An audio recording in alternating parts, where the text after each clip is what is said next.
দর্শক শুভেচ্ছা, সবাইকে স্বাগত জানাচ্ছি অর্থ বাণিজ্য নিয়ে যমুনা টেলিভিশনের সাপ্তাহিক আয়োজন ইনসাইড বিজনেসে। আপনাদের সাথে আছি আমি সীমা ভৌমিক।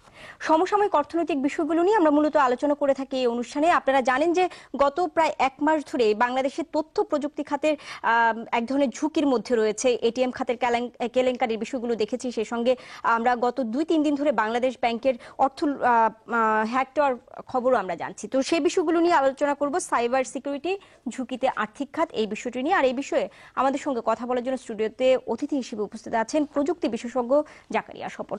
জনাব জাকারিয়া, আপনাকে স্বাগত জানাচ্ছি ইনসাইড বিজনেসে। অনেক ধন্যবাদ যে যুক্ত হয়েছেন। যেমনটা বলছিলাম যে আমাদের আর্থিক খাত তো অনেকটাই তথ্য প্রযুক্তি নির্ভর। সেই ক্ষেত্রে আসলে আমাদের দেশের এই খাতটি আসলে কতখানি নিরাপদ, কি বলবেন আপনি এত ঘটনা ঘটার পর? আমরা যেভাবে টেকনোলজিকে অ্যাডাপ্ট করেছি, সিকিউরিটি সিস্টেমকে আমরা আসলে ওইভাবে অ্যাডাপ্ট করি নেই বাংলাদেশে। মানে বাংলাদেশে সবসময় যেটা হয়, একটা জায়গায় আটকে গেলে তারপর এটা খুব হইচই শুরু হয়, তারপর ওটাকে অ্যাড্রেস করা হয়। বাট আমরা যেভাবে টেকনোলজিকে অ্যাডাপ্ট করেছি, ফিনান্সিয়াল সেক্টরে করেছি, কমিউনিকেশন সেক্টরে, যে মোবাইল ইন্ডাস্ট্রিতে করেছি, কম্পিউটার, ল্যাপটপ, আইপ্যাড, প্যাড, এগুলোতে করেছি, কিন্তু এগুলো সিকিউরিটি নিয়ে কিন্তু আমরা অনেক দিন ধরে কথা বলছি, কিন্তু ওই স্কেলে আমরা অ্যাওয়ার ছিলাম না বা অ্যাডাপ্ট করিনি। এখন যে কারণে সমস্যাগুলো হচ্ছে, এবং আমি মনে করি আস্তে আস্তে এটা নিয়ে কথা বলতে বলতে একসময় হয়তো গিয়ে আমরা একটা জায়গায় পৌঁছাবো যখন জিনিসটা সিকিউর হবে, অনেকটা সিকিউর হবে। একটা সম্প্রতি একটা রিপোর্ট দেখছিলাম যে বলা হচ্ছে যে তথ্য প্রযুক্তির সাইবার ঝুঁকিতে বাংলাদেশ হচ্ছে শীর্ষে। আসলে এই ঘটনা, এই শীর্ষে থাকার কারণ কি? আসলে এই ঝুঁকির কারণ কি? এটার একটা বড় সাইড হলো বাংলাদেশের ইকোনমি কিন্তু ওয়ার্ল্ডের অনেকগুলো ম্যাচিউরড ইকোনমি থেকেও ফাস্ট গ্রো করছে। আমাদের লাস্ট 10 ইয়ার্সের ডেভেলপমেন্ট যদি আপনি দেখেন, যে মানুষের adaptability in technology, specially right mobile phone, এবং যেই হারে মানুষ ছেলেমেয়েরা ইন্টারনেট ইউজ করছে এখন, এই গ্রোথটা কিন্তু ওয়ার্ল্ডের অনেক দেশেই নাই। কিন্তু সেই রেসপেক্টে আমি মনে করি যে এই যে ঝুঁকি বাংলাদেশ উপরে আছে, এটা কাম্য, মানে এটা ঠিক আছে, এটাই ঘটার কথা, but we have to adapt. হ্যাঁ, এটা মানে একদম ভয় পাওয়ার কোনো কারণ নেই যে আমাদের সবকিছু শেষ হয়ে গেল। বাট যেহেতু খুব ফাস্ট আমরা মুভ করছি, এই ফাস্টের একটা মর্মবেদনা কিন্তু আছে, সেই বেদনাটার মধ্যে দিয়ে যাচ্ছে আমরা। কিন্তু এটা কি আসলে বলা যায় না যে গত এক মাস ধরেই কিন্তু আমরা দেখছি যে এই ঘটনাগুলো ঘটছে? এটিএম কার্ড কেলেঙ্কারির কথা যদি আমরা বলি, জালিয়াতির কথা বলি, আমরা হঠাৎ করেই দেখলাম কিন্তু অনেকগুলো ঘটনা খুব দ্রুত দ্রুত ঘটছে। এগুলোর প্ল্যানিং কিন্তু নিশ্চয়ই আগে থেকে করা। আমরা বাংলাদেশ ব্যাংকের উদাহরণটা যদি দেখি, একটু ডিপে যদি দেখি, আপনি জাস্ট চিন্তা করে দেখেন যে $100 মিলিয়ন তার 20 মিলিয়ন নিয়ে চলে গেছে শ্রীলঙ্কাতে, 80 বা 81 মিলিয়ন ডলার নিয়ে চলে গেছে ফিলিপাইনে।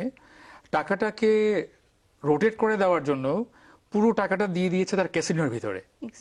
ক্যাসিনোতে গিয়ে কয়েন কিনেছে, রাইট? কয়েন কিনে জুয়া খেলে ওটাকে আবার কারেন্সিতে কনভার্ট করেছেন। সো আপনি বুঝতেই পারবেন না টাকা কোন হাতে চলে গেছে এখন, রাইট? তারপর টাকাটা পাঠিয়ে দিয়েছেন হংকংয়ে। এই যে চেইন, এই চেইনটা তো একটা হিউম্যাঙ্গাস, হিউজ, লার্জ চেইন। হ্যাঁ, তো এই চেইন ডেফিনেটলি ওয়ার্ল্ডে বড় বড় জায়গাগুলো একদম প্ল্যান করে তারপর কাজগুলো তারা করে।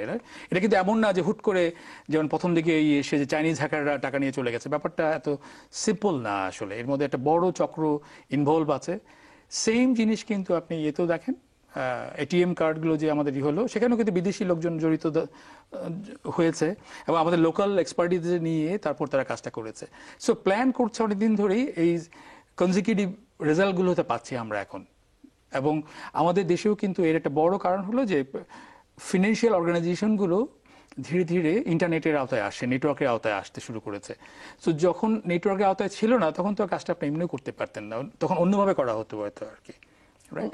বাংলাদেশ ব্যাংকের কথাই যদি ধরি, ফেডারেল রিজার্ভ ব্যাংক কি তারা বলছে যে তারা বাংলাদেশ ব্যাংকে সব নিয়ম মেনেই কিন্তু দিয়েছে, যেখানে বাংলাদেশ ব্যাংক বলছে যে না, তাদের কাছ থেকে এরকম কোনো নির্দেশনা যায়নি। সুইফট কোড বলে যে বিষয়টা থাকে, সেটা তাহলে কিভাবে আসলে? এটা একটু ধোয়াটে জায়গা। মানে এখন আমরা অনেক কিছু প্রেডিক্ট করতে পারি, অনুমান করতে পারি, অ্যাকচুয়াল জিনিসটা হয়তো কিছুদিন মধ্যেই বের হয়ে আসবে কি হয়েছিল। এখন পর্যন্ত যেটুকু আমরা জানি যে 35টা মেসেজ গিয়েছে ফেডারেল ব্যাংকে যে তুমি অমুক অমুক ব্যাংকে টাকা পাঠাও, তার 5টা তারা অনার করেছে।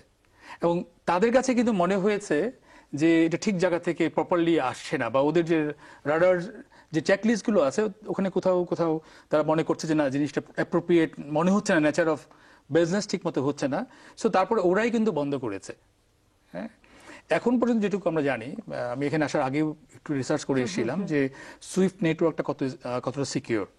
এখন পর্যন্ত কিন্তু আমরা এরকম কোনো বড় ইনসিডেন্ট মিডিয়াতে নাই বা আমার স্মরণেও নাই যে সুইফট নেটওয়ার্কে ইনট্রুড করে, হ্যাক করে একটা অন্য ব্যাংকের টাকা তারা সরিয়ে ফেলতে পেরেছে। এরকম এক্সাম্পল এটাই হয়তো, যদি প্রমাণ হয় তাহলে এটাই হয়তো হবে, হয়তো আর কি। মানে বিশ্বে যদি হয়ে যায় আর কি। যেটা হতে পারে বাংলাদেশ ব্যাংকের ইয়েতে, যে বাংলাদেশ ব্যাংকের ইন্টারনাল যে সেটআপটা আছে, আপনি নিশ্চয়ই জানেন যে মিডিয়াতে এসছে যে 3টা জায়গা থেকে এটাকে ভেরিফাই করা হয়। একজন এটা ইনিশিয়েট করে, একজন চেক করেন, আর একজন অথরাইজ করেন, তারপরে কিন্তু ট্রানজেকশনটা হয়।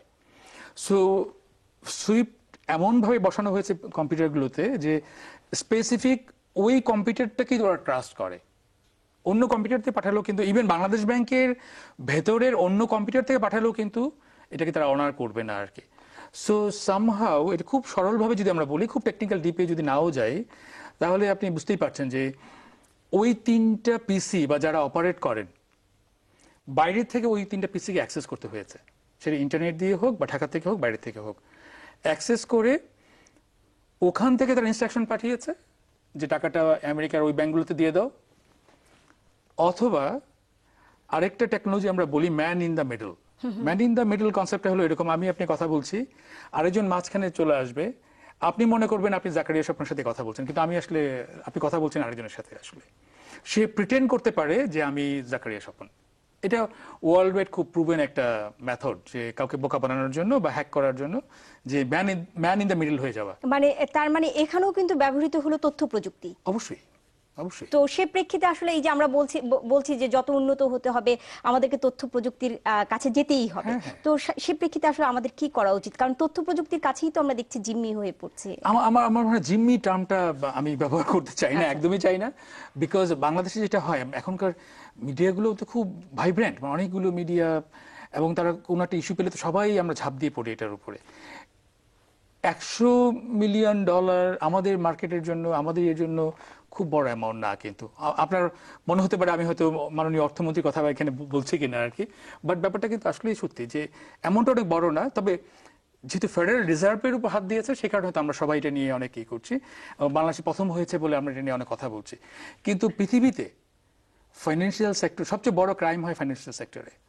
ইন্টারনেট হওয়ার পর সবচেয়ে বেশি ঝুঁকিপূর্ণ জায়গাগুলো হতে ফাইন্যান্সিয়াল সেক্টর, বিকজ ওখানে একটু এদিক সেদিক করলেই আপনি ইউ ক্যান মেক মানি। এবং বাংলাদেশ থেকেও অনেক মানুষজন আছেন যারা এখন বিভিন্ন সময় লেখালেখি বেরোচ্ছে, যারা এখানে বসে অন্যের কার্ড ব্যবহার করে কেনাকাটা করেন এবং জালিয়াতিগুলো করেন। পস কার্ডের এগুলো আমরা জানি। জি, তার মানে ওই জায়গাটাই তো সবচেয়ে বেশি এফেক্ট হওয়ার কথা ছিল, এবং সেটাই হচ্ছে। আমরা যেহেতু মাত্র অ্যাডাপ্ট করতে শুরু করেছি, এগুলো আমি মনে করি এগুলো লার্নিং স্টেপস আমাদের জন্য। এবং আমরা যেমনটা আপনি বলছিলেন যে এগুলোর সাথে বিদেশিদের জড়িত থাকার একটা বিষয় আমরা লক্ষ্য করছি, এবং এই ঘটনাটির সাথেও কিন্তু বিদেশিরা জড়িত, যেহেতু এটা ফিলিপাইনে। সরি একটু ইন্টারাপ্ট করলাম, আমি মোটামুটি একদম কনফার্মলি বলে দিতে পারি যে এটা বিদেশি এবং দেশি সব মিলিয়ে করতে হবে। আমরা এই বিষয়গুলো নিয়ে আলোচনা করব, কারণ এত আসলে কিভাবে করলো এত পুঙ্খানুপুঙ্খভাবে। একটা ছোট বিরতি নিতে হচ্ছে। দর্শক, আপনারা দেখছেন ইনসাইড বিজনেস। এ পর্যায়ে একটা বিরতি নিচ্ছি, ফিরছি একটু পরে, আমাদের সাথেই থাকবেন।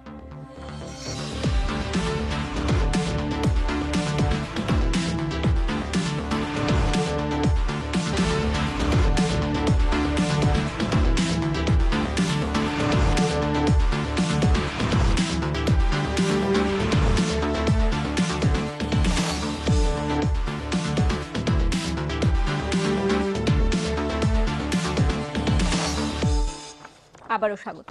আপনারা দেখছেন ইনসাইড বিজনেস। আমরা আজ আলোচনা করছি সাইবার সিকিউরিটি ঝুঁকিতে আর্থিক খাত। আর এই বিষয়ে কথা বলার জন্য আমাদের সঙ্গে স্টুডিওতে অতিথি হিসেবে আছেন প্রযুক্তি বিশেষজ্ঞ জাকারিয়া স্বপন। জনাব জাকারিয়া, বলছিলাম যে বিদেশিদের সংশ্লিষ্ট থাকার কথা। বিদেশে কিন্তু এরকম ঘটনা কিন্তু আমরা অহরহই ঘটতে দেখেছি, বাংলাদেশেও ঘটেছে, কিন্তু এই পরিমাণে নিশ্চয়ই ঘটে নাই। কি বলবেন আসলে যে বিদেশিরা কিভাবে আমাদের সাথে আসলে এত এইসব কাজগুলো করার? বাংলাদেশে কিন্তু প্রচুর বিদেশি কাজ করে এখন। আমি যখন ফ্লাই করি এয়ারলাইন্সের যে কোনো ফ্লাইটে, আমি দেখি যে নেটিভ বাংলাদেশিদের থেকে বিদেশিদের সংখ্যা অনেক বেশি। এটা ডেফিনেটলি একটা পজিটিভ দিক যে হ্যাঁ, বিদেশিরা আমাদের দেশে তো ওয়েলকাম, আমরা তো তাদেরকে করছি না, বন্ধ করছি না। কিন্তু আমি ড্যাম শিওর যে যত বিদেশি বাংলাদেশে আসেন তারা ওয়ার্ক পারমিট নিয়ে বাংলাদেশে কাজ করেন না, বৈধ ওয়ার্ক পারমিট নিয়ে তারা কাজ করেন না, এবং আমরা ট্র্যাকও রাখি না যে কে কোথায় কিভাবে কাজ করছে না করছে। এবং এই কারণে, এসব কারণেই কিন্তু তথ্য প্রযুক্তি বা প্রযুক্তি আমাদের আরো বেশি অ্যাডাপ্টেশন দরকার বাংলাদেশের মতো জায়গায়। সো যেহেতু তারা একটা ফ্রি ল্যান্ড পেয়ে যায়, তারপর ডেফিনেটলি বাংলাদেশের লোক নেটিভ কিছু মানুষকে তারা সাথে নিয়ে এই কাজগুলো তারা যত রকমের, যেমন একটা বড় দেখবেন যে কিছুদিন আগে ধরা পড়েছিল ভিওআইপি উত্তরাতে, অল কে তাইওয়ানিজ, রাইট? তারপরে এখন এটিএম ধরে বিদেশি, রাইট? বাংলাদেশ ব্যাংকের ব্যাপারটা তো আমি প্রিটি নিশ্চিত যে বিদেশিরা তো ইনভলভ আছেই, বোঝাই যাচ্ছে টাকা চলে গেছে বাইরে।